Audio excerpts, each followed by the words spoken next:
নমস্কার বন্ধুরা, সবাই কেমন আছো? আশা করি ভালো আছো, সুস্থ আছো, যে যেখানেই আছো। আমি আজ বানাবো দম চিংড়ি। তার জন্য আমি এই চিংড়িগুলোকে আমি পরিষ্কার করে ধুয়ে নিয়েছি।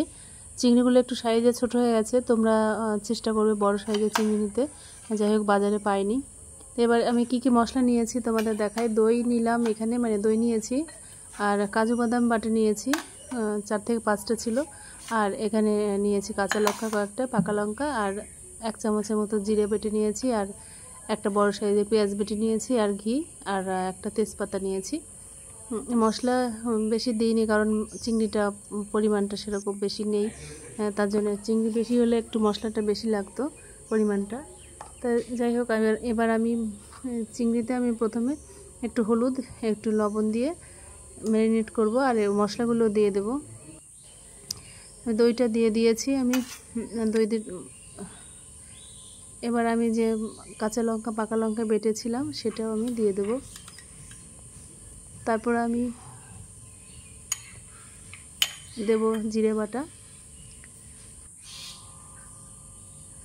তোমরা আমার এই রান্নাটা পছন্দ হলে তোমরা আমার চ্যানেলটাকে সাবস্ক্রাইব করো, তোমাদের কাছে অনুরোধ রইল। আর যারা সাবস্ক্রাইব করেছে তাদেরকে অসংখ্য অসংখ্য ধন্যবাদ জানাই। বন্ধুরা, তোমরা এভাবে আমার সাথে থেকো, পাশে থেকো। এবার আমি সব মশলাগুলো দিয়ে ভালো করে আমি ম্যারিনেট করে রেখে দেবো, শুধু কাজু বাদামটা আমি দেব না। এর ভালো করে মেখে নিয়েছি। এবার আমি আধ ঘন্টার মতো ঢেকে রেখে দেব। ঢেকে রেখে দিয়েছি, আধ ঘন্টা হয়ে গেছে। এবার আমি এটা রান্না করব চিংড়িটা। এবার কড়াই চাপিয়ে দিয়েছি আমি গ্যাসে। এবার আমি পরিমাণ মতো একটু ঘি দেব। এই রান্নাটা ঘি দিয়ে করেছি আমি, তোমরা চাইলে সাদা তেল দিয়ে করতে পারো। এবার ওই তেজপাতাটা আমি ফোড়ন দিয়ে দেব। দিয়ে এবার আমি যে মশলাটা মানে মেখেছিলাম যে চিংড়ির সঙ্গে, মানে চিংড়িটা যে মেখেছিলাম, চিংড়িটা পুরোটা ঢেলে দেবো।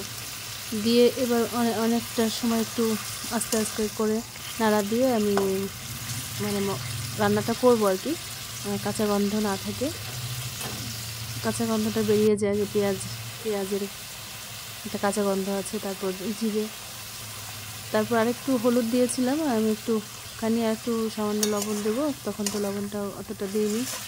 তারপর আর একটু ভালো করে নেড়ে চেড়ে আস্তে আস্তে তারপর আমি ওই যে বাটিটায় আমি মশলাটা মানে চিংড়িটা মেখেছিলাম, সেই মানে বাটিটা ধুয়ে একটু জল দেবো, সামান্য, বেশি দেবো না। দিয়ে আবার আমি একটু এই চিংড়িটাকে আমি একটু ঢাকা দিয়ে সিদ্ধ হতে দেবো। চিংড়িটা একটু সিদ্ধ হতে হবে, কারণ আমি চিংড়িটাতে এখানে ভাজিনি। বন্ধুরা, তোমরা আমার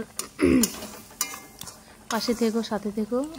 আশা করি তোমরা আমার সাথে থাকবে, পাশে থাকবে, আমাকে সাপোর্ট করবে, আমার চ্যানেলটাকে সাবস্ক্রাইব করবে তোমরা। আশা করি আমার ভিডিওটা আশা করি তোমাদের ভালো লাগবে। এবার আমার রান্নাটা হয়ে গেছে, ঢাকা খুলে নিয়েছি। এবার আমি যে কাজু বাদামটা ছিল ওটা নামানোর আগে আমি দিয়ে দিলাম, দিয়ে ভালো করে মিশিয়ে দেব।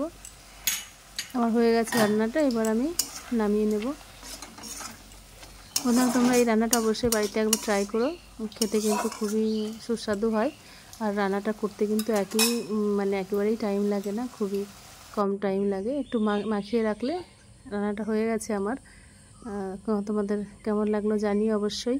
তোমরা ভালো থেকো, সুস্থ থেকো। আবার দেখা হবে তোমাদের সঙ্গে পরের ভিডিওতে।